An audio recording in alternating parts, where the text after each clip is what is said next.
So we explored transformations, and today I would like to do something in continuation of what we did. So first of all, we figured out that if you take two, that you actually figured out on homework, if you multiply in Minkowski fashion two vectors, then you get independent on frame of reference combo. Are there any questions about what you just saw on the board? Is this clear what it means? Yes? I guess I was wondering, does covariant and contravariant also dictate which direction the vector is facing? Like, is it sideways or? Which direction is it? I mean, in fourth dimension, we do not use sine and cosines and directions. So, as if it's like a row vector or a column vector? Yeah. Does a covariant and contravariant dictate if it's a row vector or it's a column vector? They dictate which vector is what?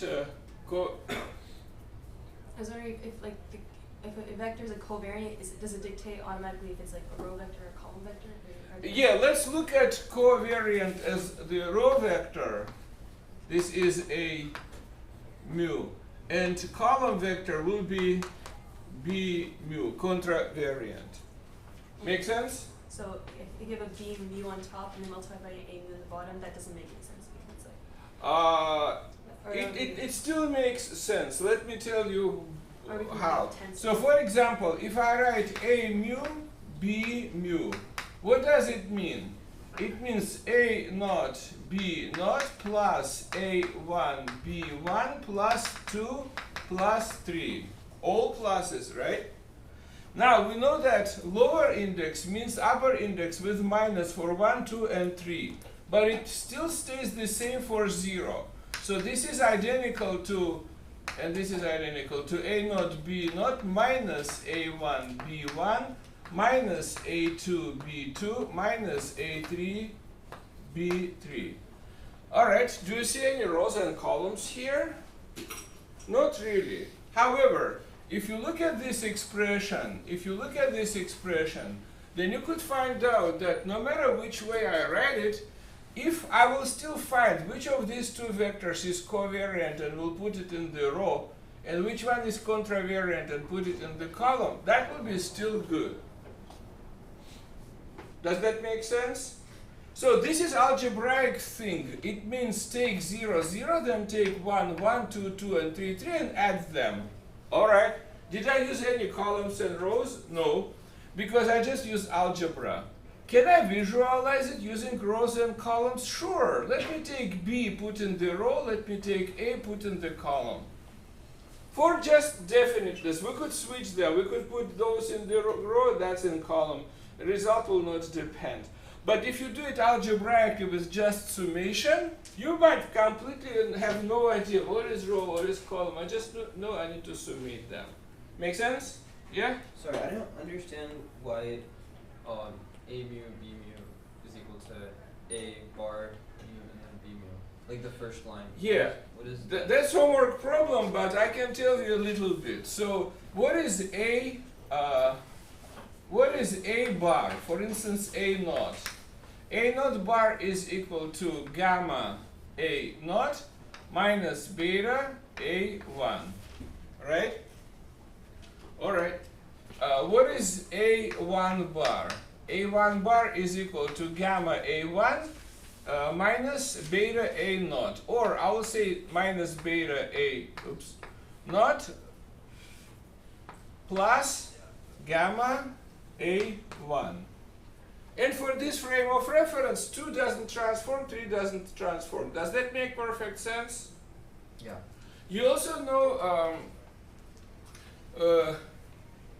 I don't need to say anything else. I just can say that, I want to say you also know that B transforms exactly that way. Yeah, B transforms exactly that way. So if this is B, B, B, B, everywhere where you see A is B.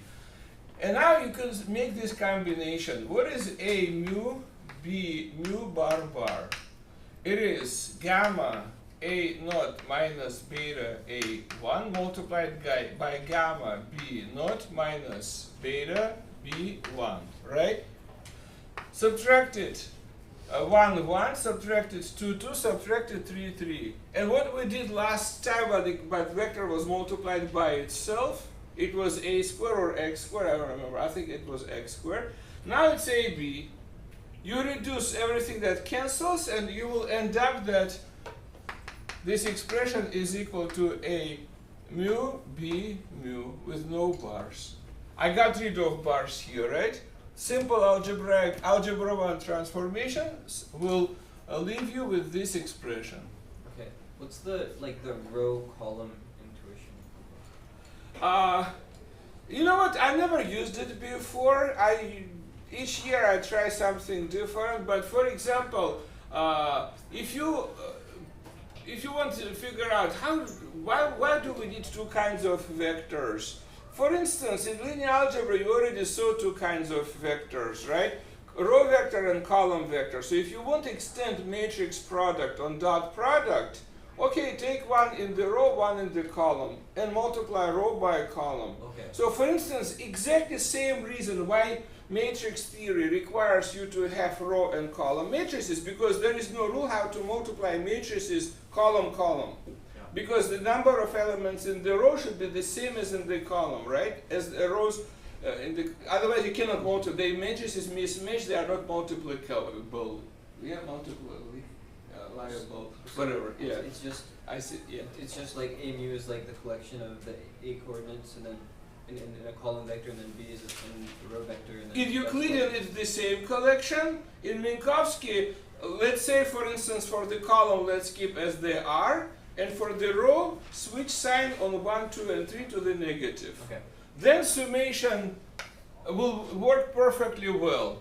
This looks like summation. Apparently, if you go in all contravariant, it is exactly like Minkowski wants. Plus, minus, minus, minus. Does that make sense? Yeah. Yeah.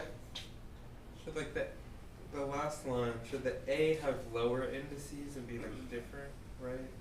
If you write plus, minus, minus, minus, then let's say all upper indices.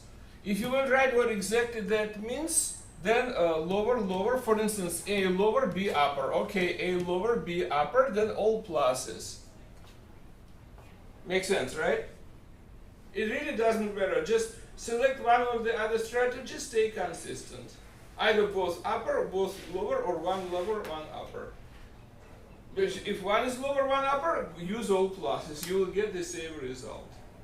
Perfect sense? Sorry, I'm still confused. So you say sorry, everybody says. A lower, you started with A lower, then you made it into A upper and A upper, but you didn't change the sign of anything. Yes, because I don't care. So now let's go line by line. Where is confusion? Is there any confusion here? No, just one.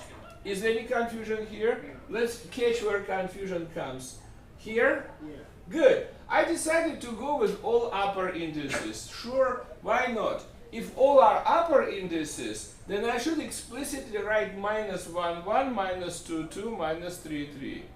However, if you will keep A naught here, let me use red color, and A1 here, then for red color notation, use all pluses. Oh, I see. And do the same algebra 1 transformations.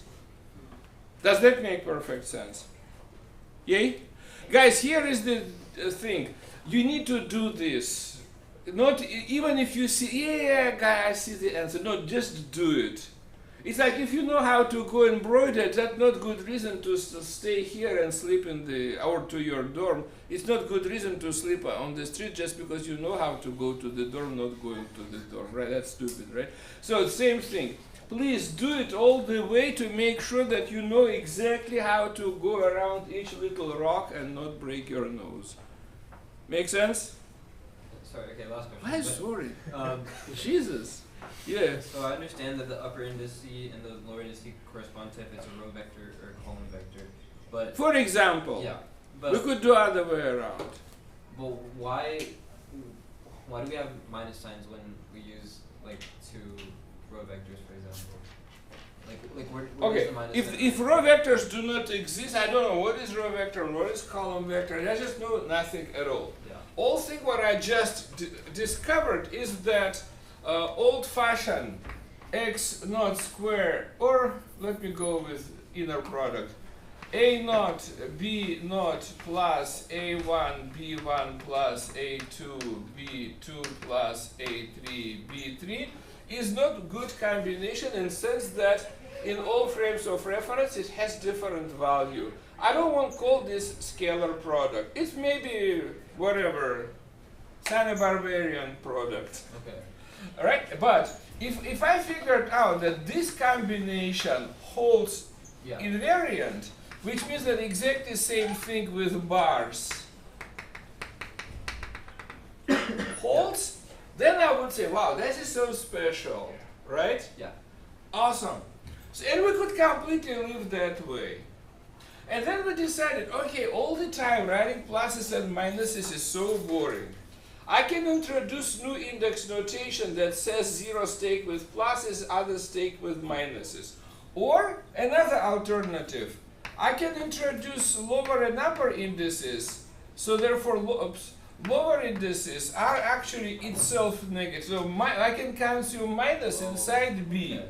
Then my summation notation is, let me write because I apparently cannot pay too much attention to little indices. Yeah, then summation notation holds for this combination that we redefined. Awesome, people find out that's nice. But also, when you go in curve space, the difference between co and contravariant, again, it could be used in such a way that when you go from curve to flat space, this is exactly becomes consistent. So that requires us to have less conventions. Less conventions good, many conventions bad. So far we have multiple ways to deal with that. We selected that way. Consume minus with B upper one, call it B lower one. Okay. Makes perfect sense? Yay? So everybody make sure that everything makes perfect sense. Only under this condition, let me move on. Awesome. We also, actually we did it first, not also, we started with that. We figure out that dx is invariant. And we also discussed that if you go with dx mu, this thing is invariant, and particularly in the frame of reference related to the particle does not make any displacement. So therefore, this combination is equal to c squared d tau squared. Does this click or it doesn't? If it doesn't, let me know. Crystal clear, right?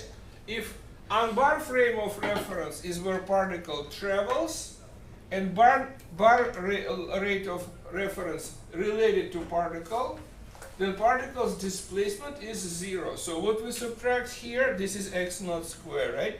We subtract 0, subtract 0, subtract 0. Beautiful. This means that d tau, which is proper time, is related to square of interval. And interval is invariant, right? So what is this? This is also called ds squared. So what is d tau? It is radical of ds squared divided by c. Is this absolutely clear with no little doubts? Nobody please think that you are the only dumb person, that's why you need to be quiet. No, we are all dumb people. I have a quick question. 1, 2, yes. Is interval ds or ds squared? ds squared. ds squared. Yeah. I thought the interval was c squared dt minus Yeah. dx dy dz. Yeah, what is this? Well, This is yeah. c dt c dt minus dx squared minus dy squared minus dz squared. Where does the cdt come from? If there's the mu, then it's increased time. Oh, the mu includes cdt. X naught is same as ct, Oh, okay. and so therefore 0, 0 is same as ctt, cdt. See, those are super important questions. Keep asking those questions. Yes? Why would we write ds squared English? Good question. Sometimes ds squared is negative, sometimes it is positive, like we discussed yesterday, last Thursday.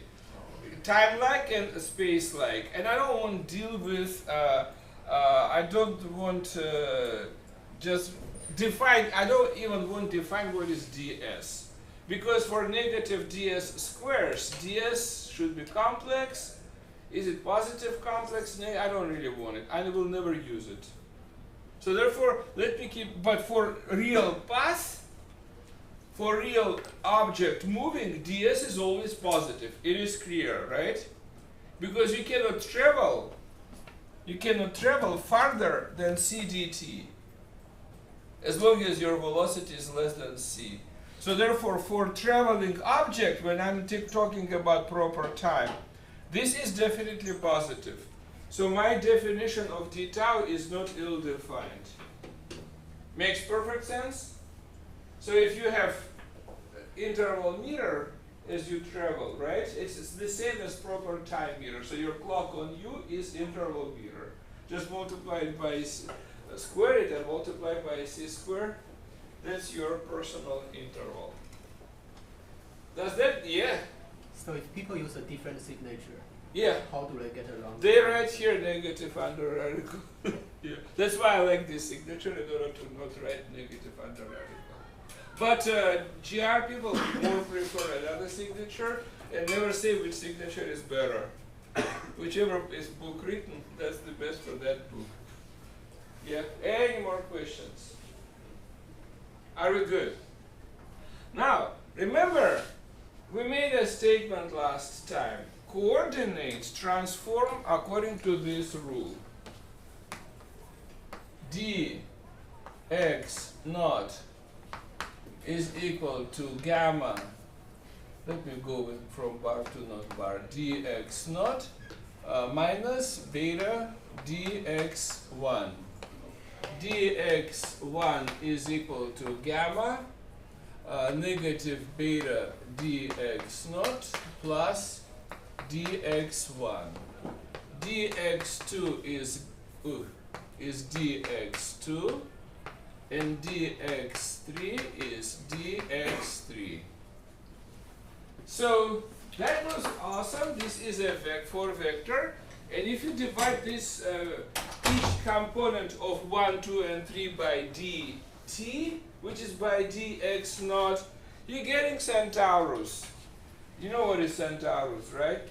In Greek mythology, it's a union of two different animals, or animal and human, like for instance horse's body with human torso and head, right? That's Centaurus. So if you divide dx by dx naught, you merge two different components in one fraction. Numerator transforms like Lorentz says. Denominator transforms like Lorentz says. But the fraction transforms like product of two components, like ratio of two components. That's really bad, right? I mean, in what sense? That's not vector anymore. If you divide vector component by vector component, it's not anymore component of a new vector. It is an object that contains both components, like you merge body and torso of two different animals.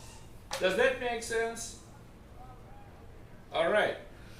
And that's why velocity, the way we defined, appeared to be not a vector. For a certain period of time, people enjoyed that velocity is not vector, position is vector. Later they introduced relativistic mass. It looks like scalar, but it is not scalar. At some point, people stopped enjoying that, and they start looking, could we get rid of non-vectors, non-scalars, without loss of sense? Apparently, yes, we can. All right, so how could we do that? If you divide a zero component of a vector by a scalar, what that will be? It will be a zero component of a vector, right? Because scalar does not transform, so denominator behaves well. Numerator still transforms like zero component. That is another vector. So apparently we can now introduce, let me call it big U, mu. Let me introduce it this way as dx mu divided by d tau Is this a vector? Yeah, because I divided vector by scalar. If I divide vector by one of components, I will get several tangents and one, right? Whenever I divide by itself. Is it clear? So if I have a regular Euclidean vector, ax, ay, az, can you imagine that? And if you divide this by ax, then you will get one tangent, tangent, right? Because ay over ax is one of tangents, az over ax is another tangent. So there are two angles. That is not a vector. Does it have rights to exist? Yes, but it's weird though. Make sense? We're good? Is this weird or necessary? Not really. We can still work with vectors. Let me show that we really can work with this vector. So far so good, right? Amazing. Could you guys remind me, because it's a reminder, I'll use different color. What is dt divided by d tau? Yeah. That's our old thing from last week, so we can use it. Question. Why isn't it like, so, dt, like in the Lorentz transform, dt is gamma d tau plus v over c squared dx bar. So why is, yeah sure, but why is dx 0? I'm not sure how to answer this question because you just took one of Lorentz transformations equations, right? Yeah. And you want me to find the interpretation of it. Like dt d tau, like isn't it gamma in the special case of Gamma, if you take this Lorentz transformation, none of this is tau. This is t bar and this is t. isn't t Let bar me tell you, if there is something moving, flying, okay, bird is flying. You look at the bird from your desk, someone else is looking on that bird from their skateboard. You both can measure, one of you will measure dt, one will measure t bar. None of these two are proper times. If bird has watch on their leg, that will be, I don't know if this is called wrist for birds. Yeah, that will be proper time for that bird. So because like in the bird's frame it has no displacement. In the bird's frame, bird has no displacement. Yep. Sounds good? Awesome. Alright, so let's explore what we just defined because it still makes sense. This is not velocity, before I'll take your question. This is just displacement. I see someone moving, and instead for dividing by time that I see on that moving object, I divide by time that on that moving object's clock passed. Got it, right? It's not velocity, it's something new. Is it the same tau as the c squared d tau there? Yes, I tried to use same thing. This is tau, really special one. See, there is no x, y, z, so that's proper time. And I divide it by proper time because proper time is scalar over constant is a scalar. Okay. Make sense? Yeah. Keep asking, yeah, don't feel bad.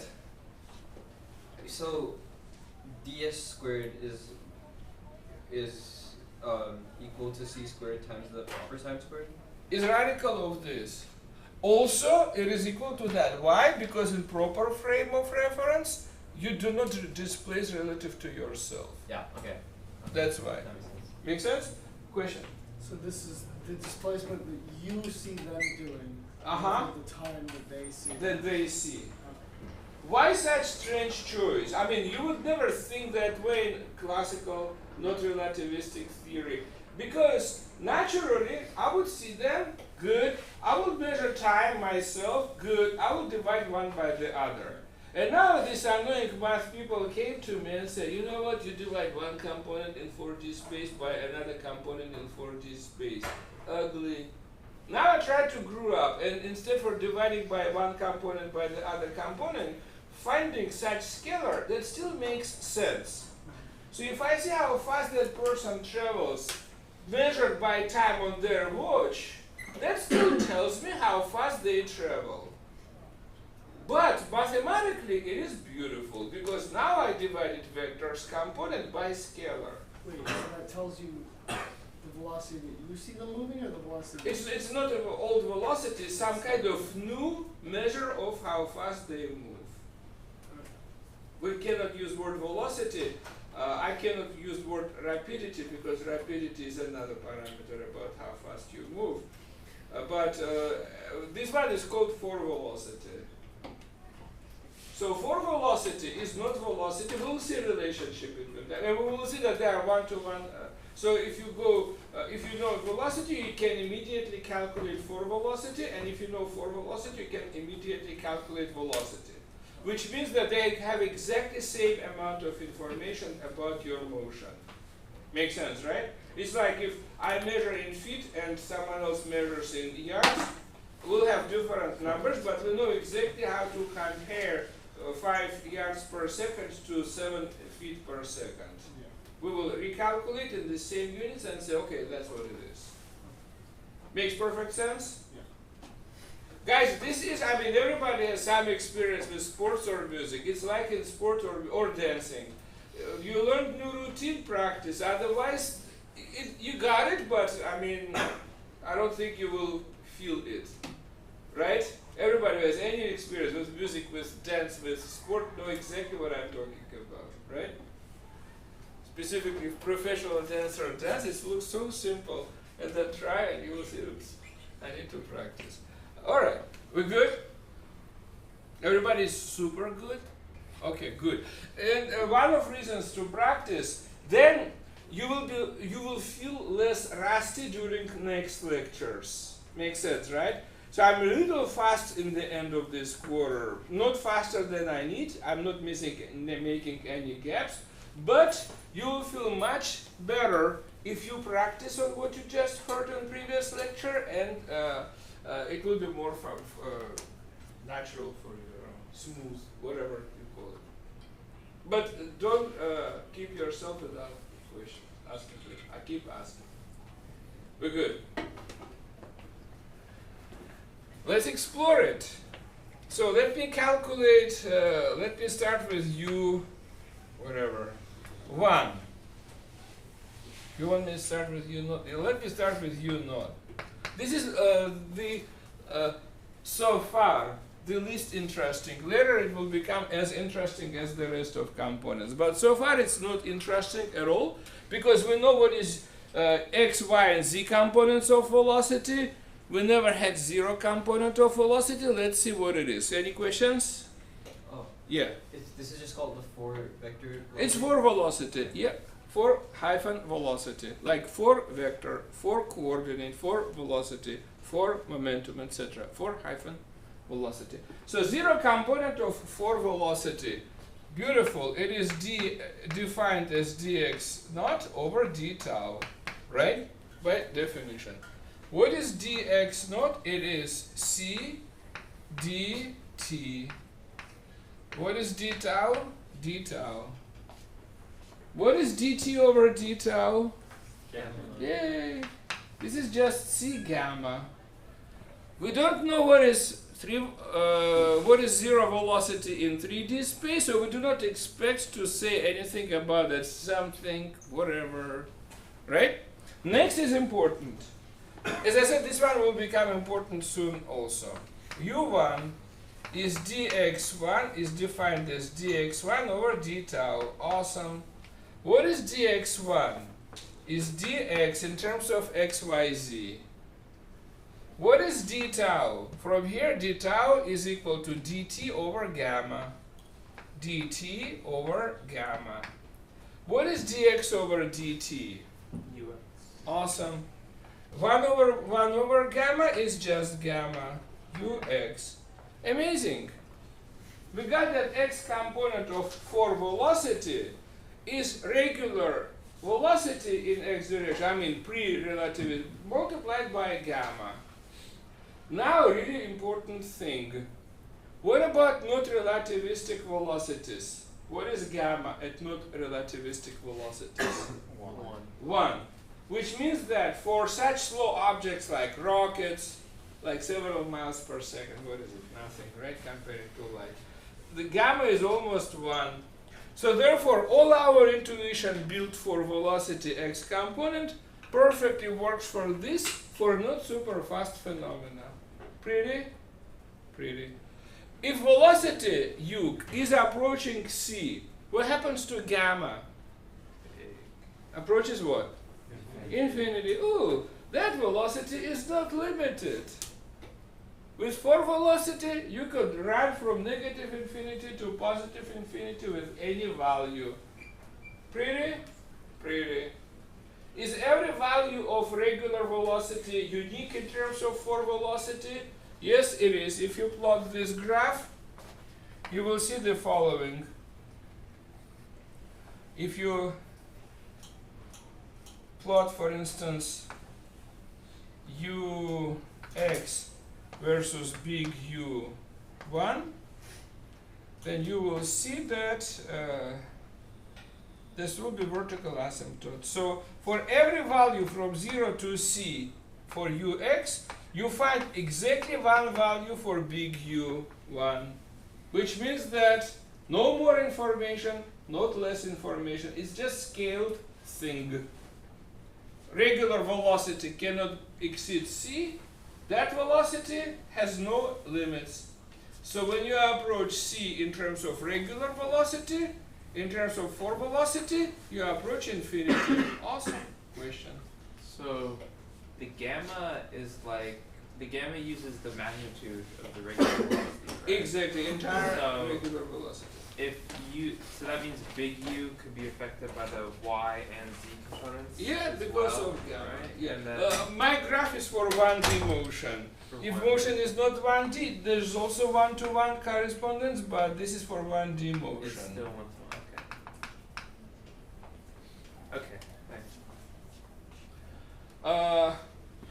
Amazing. What about U2? Is defined as dx2 over d tau. This is dy. D tau is, as usual, dt over gamma. This is gamma uy. Oh, that's beautiful, right? Should I do a third one in details, or you know the answer? Yes! Amazing! Thanks! Yay! Also, in relativity, I think I said that, but let me say it again. It is normal to say that vector, for instance, a mu, you could write equivalently as a naught, a1, a2, a3 that everybody knows, but there is another equivalent way to write it, and that's pretty beautiful because it's faster. So before I take your question, arrow means x, y, z components union. So arrow does not involve 0. So 4 vectors have no such notation. Question? 2 questions. Sure. The first one is, when we're reading it this way, do we need commas in between? Okay. Second, for the gamma that we're using here, is that a combination of our ux? Yeah, someone already asked this question. Let me write it explicitly, not here, here. So gamma is defined as 1 divided by 1 over 1 minus u vector squared divided by c squared. And what is u vector? Now you know. X, y, and z. Okay. 3 components. Any more questions? Is everybody okay? Good. So to feel even better, please by Thursday redo what we did and will do today, because I will use all what we do today actively to solve some particular problems like decay of particles, or why people build colliders and not fixed target accelerators. Some interesting stuff. I think interesting. I don't know, maybe you will not find it interesting. I doubt it will be interesting. 1, 2, 1. So just for clarification, so Yeah. if I'm watching a bird fly, Yep. then the dx, dy, and dz is how much the bird flies in my frame. Awesome. Awesome. And the d tau is how much time has passed in the bird's ear. Absolutely perfectly said. I cannot change every word. Yep, yep. Got it, right? And guys, please keep asking these questions, alright? Yes? Yeah, in gamma I thought were U vectors. I thought that was independent of the frame. So U is for the particle and V is like gamma depends on V and not U. This gamma is for velocity of particle.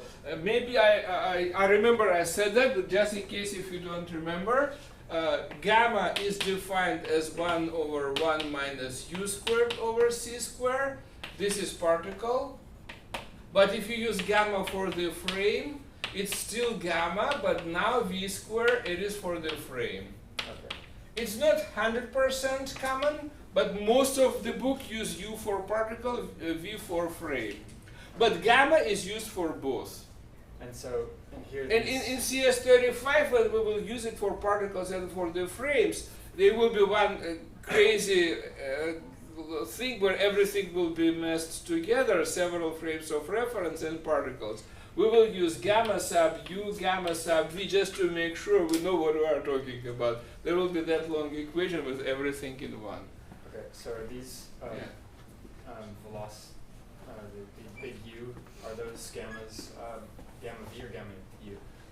I can use gamma u, but not everybody uses it all the time.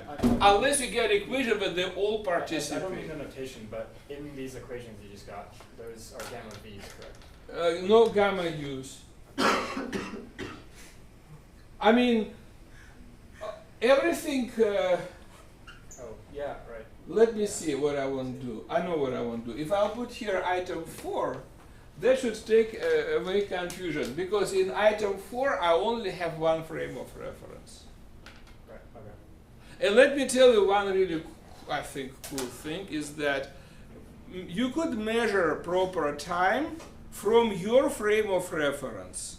You don't need another frame of reference. If you see bird flying, you could calculate your measured t, your measured x, y, and z, put them all together, that calculates ds squared, divide by c, you got bird's proper time without using any more frames of reference. Why is this important? If bird does not fly with uniform velocity that most birds do, then frame related to bird is not inertial. Special relativity doesn't allow you to describe world from not inertial frame of reference. Special relativity is built only for inertial frames. However, if you stay in inertial frame and keep calculating birds d tau, you could add d tau 1, d tau 2, d tau, etc. and find overall proper time for the bird over entire trip. Does that make perfect sense and not less than perfect? So therefore, if you have twin paradox, then if there are two twins, one stayed in inertial frame where they were both born, and the other started traveling away, then we know that for twin not at rest, the moving twin is aging slower. And that applies to both. Moving twin thinks that twin at rest aging slower, twin at rest think that moving twin ages slower, which is not bad. I mean, they are far away from each other. No way to compare who is right, because in one frame one is right, in the other frame another is right. Is it bad? No, we know that simultaneous effects in one frame are not simultaneous in the other. Where paradox comes, if moving twin comes back and meets their not moving twin, now they are both in the same point. And now comparison is possible because they are now in exactly, so simultaneous events in the same point are simultaneous, right? Is it clear? Super duper. Yay? And so now question is, if I calculate from not moving frame, moving twin is younger. But if I look from moving twin frame, rest twin is younger. Answer, don't do that because moving twin is not inertial. All your calculations are not valid. It's like using Newton's second law in non-inertial frame without taking translational acceleration into account. Bad. Apparently, when there is translational acceleration, interval is not defined that way. It actually is more difficult. There, it also contains somewhere acceleration as the multiplier. Crazy, right? So there is common multiplier in uniformly accelerated frame, which is not one, but some function of acceleration. Yes? But so in David's office hours, Yeah? he said, so because the interval is invariant, if you could somehow do it where like the moving twin like suddenly changes direction with no You cannot change direction with no acceleration. But the interval, like they would still measure their proper time to be larger than the proper time of the twin who didn't move. Because change in direction is acceleration. Okay. Yeah. Just it's different kind of acceleration. For translational acceleration, there will be just a multiplier. So the space looks almost like flat because there will be not diagonal terms, but there will be total multiplier. Whatever, right? Just don't use non-inertial frames and life is good. Until you learn GR, so then life will be good and more complicated. Like non-inertial frames are really annoying even in not relativistic theory. Coriolis acceleration, I mean, it takes time, right, to learn how that works in not relativity, right? Guess what? Relativity has more math. So therefore, those transformations just have more terms, more technology. Learn it and you will feel good. Did I see more hands? No, I was just going to say, yeah. Say, go ahead, say. I was reading about the twin paradox, and apparently the idea of moving constant speed in one direction and constant speed the other direction is modeled using just a direct delta. Because you have to turn around. So like this is a really short time, and then. Exactly. So that deceleration and further acceleration that's what you will age. So therefore this will still be there. It feels like so one of the frames is non-inertial. Yeah. One is inertial. How do you put this? Are frames defined to be inertial with respect to something? Like Yes, it's the same as in Newton's case. A frame where there are no forces, when an object moves with constant velocity along straight line, as Newton's first law defines non-inertial frames. Yep. So if I am in inertial frame and I look at your water container, it doesn't move right now, right?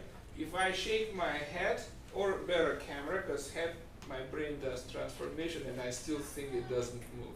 But if I take my camera, which has no brain, and will should move it that way, and show it to you, what you will see that bottle is doing crazy stuff, right? Brain is interesting, so when I shake my hand, my brain tells me that bottle doesn't move. You know, if you use upside down eyeglasses, your brain recalculates world back to upright. So brain does crazy stuff. Anybody who remembers your first day using eyeglasses, do you guys remember your first day of using eyeglasses? Do you remember how world was weird? Things were conformally transformed and you thought, gee, now I will live in this world. A couple of days you forget about that. Because your eyes learn how to interpret world as it's normally, your normal perception comes back with this weird transformation. You don't feel it's weird any longer. So brain is really cool. It improves mistakes that your glasses make. All right. Oh, okay. Not this kind of upside down. No, you could make lens that will make me see you sitting upside down. In a couple of hours, my brain will move everything back, and then I will take my glasses off. Then I will see you for next couple of hours upside down without eyeglasses. That would be even more weird. So brain is really cool. Okay, I mean, who will argue with that? All right. So awesome. Awesome.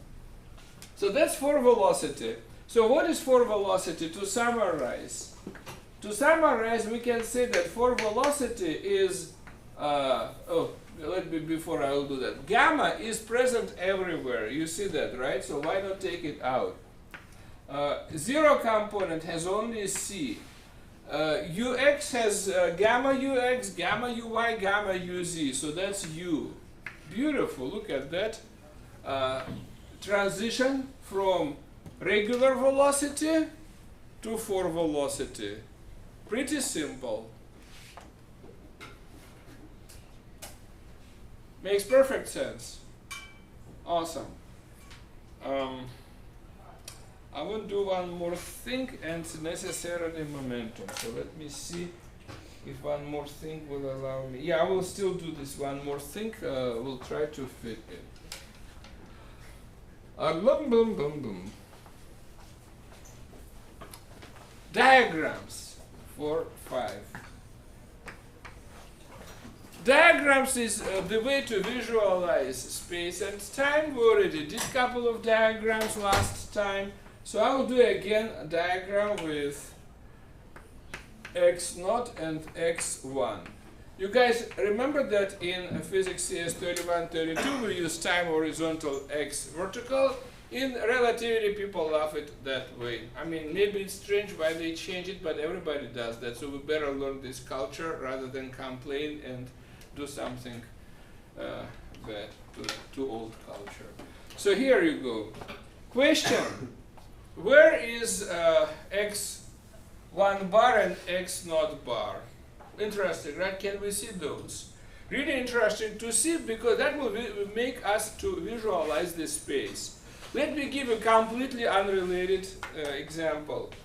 When we learned about PV diagram, you could clearly see that in point 1, pressure is less than in point 2. And volume is also less than in point 2.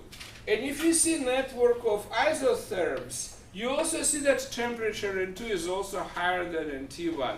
So the notion of those network of isotherms immediately increases your understanding of 2 different points. It was more poor when you just saw P and V, and you enriched your understanding of PV diagrams by visualizing here isotherms. Does it click? So if you could also see here x bar and x0 bar and x1 bar, you will enrich your understanding. For example, about opening doors, which door opens earlier, which faster, without looking at light signal at this low tortuous level, but at high level, graphing level. Does that make perfect sense? Amazing. If that makes perfect sense, then I can define x1 axis as locus of all points for which x0 is 0. Is it super duper clear? So in xy plane, forget relativity, in xy plane, what is x-axis? Collection of all points on the plane where y is 0, right? Instead of saying 3 words collection of points on the plane, people say word locus. And so this is locus for all points with x1 is x0 equals 0.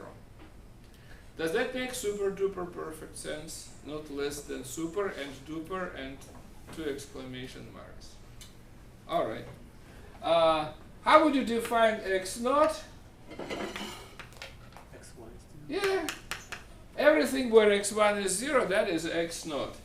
Beautiful. Yeah? You didn't write equals 0 there, or is it just a function? Oh, thank you so much. I said that, but I didn't write that. That's really bad. Thanks. I think I can erase this because that was just something that helped me. Yeah.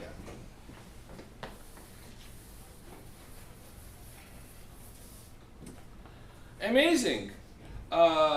Let me remind you some equations. Two of them you could see here. X0, but I will not write D, I'll just write x0 equals to gamma x0, let's say bar, minus beta x1.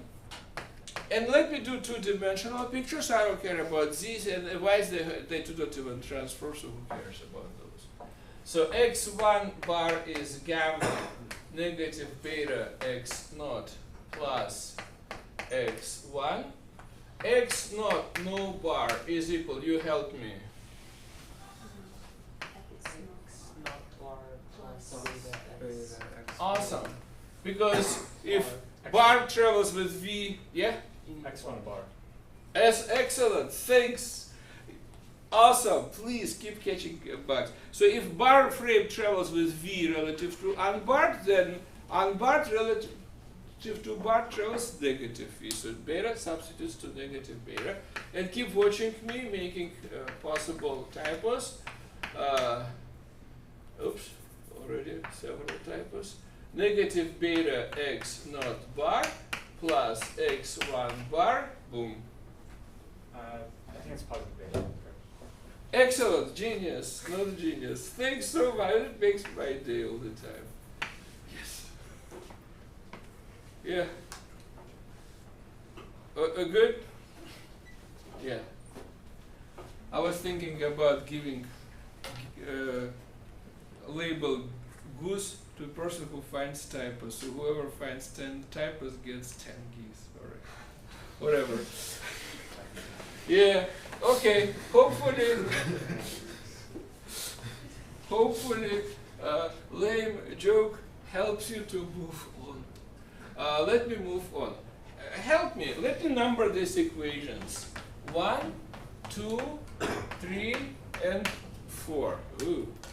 Can I find relation between x0 and x1 for which x0 is equal x0? Oh. Yeah. Start from scratch. Can I find relation between x0, no bar, and x1, no bar, means this very axis, under condition that x0 bar is 0. By the way, what is x0 bar equals 0? x1 bar axis, exactly. So I want to take different color, maybe brighter one, and draw here x1 bar. What is x1 bar? Is such a line where x0 bar is 0. Which equation relates x0 and x1 with no bars under condition that x0 bar is 0? 1, okay, let's check it out. So if x0 bar is 0, that is 0, and there are no bars in the equation. That is exactly what I was looking for.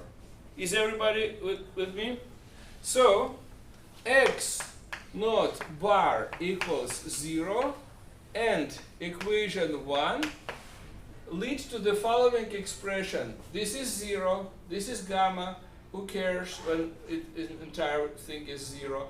It means that x0 is equal to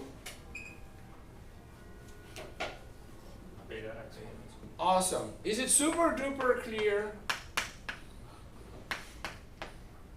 Don't let me make anything else until this is super duper clear, exclamation, whatever, goose, duck, anything. Yay? Awesome. What does this line look like? Straight line going through origin. How steep it is? Beta steep. Is beta more than 1 or less than 1? Less than 1. So if you see here angle bisector, then beta is definitely less than 1, and I want to make it bright. So let me make, so this is x1 bar axis. Everywhere on this line, what is 0? Oh, so if at that point my clock and skateboarder's clock is at 0, then my clock in other points in space is 0 everywhere here, but for skateboarder 0 time is on that word line. Ooh, that's interesting. So we could synchronize only at one point. All these events in front of skateboard, oh, there is skateboarder. All these events in front of skateboarder are later to me, but simultaneous for skateboarder. All these events in the back of skateboarder, so if you extend skateboard in your head and place several events at the same instant at 0. Then for me on the ground, those events were in past. What does it mean? If skateboarder has lots of light bulbs and somehow tuned each light bulb like alarm clock on 0 in his or her frame to turn on at 0, all these lights for skateboarder will turn on simultaneously. What I will see a wave. Backlights for me will turn on earlier. Boom, boom, boom, boom, boom. That one will simultaneously when my clock shows 0, and then I will see how wave continues. Is it clear? So that is a wave of light bulbs turning on. For me, it's a wave. For skateboarder, they will not even understand what I'm talking about. They say, "Are you crazy?" They all turn simultaneously, and we will start fighting. Make sense? Perfect? Hopefully next statement will be even easier because it's the same kind. So where is x1 bar is 0, and which other equation will help me to find immediate relation? Obviously 2. We already see on the right side we have more unbars than bars, right? So this bar is 0, those guys. So therefore, follows that you guys tell me x0 is equal to 1 over beta. Yay! 1 over beta x1. Awesome. So 1 over beta is steep or not steep? Steep. How steep? 1 over beta. You remember what is 1 over tangent? Inverse. Cotangent. Right? So this angle's tangent is beta. And that angle's cotangent is also beta.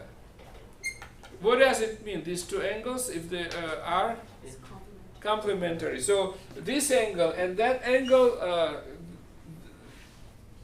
let me make it and then I will say.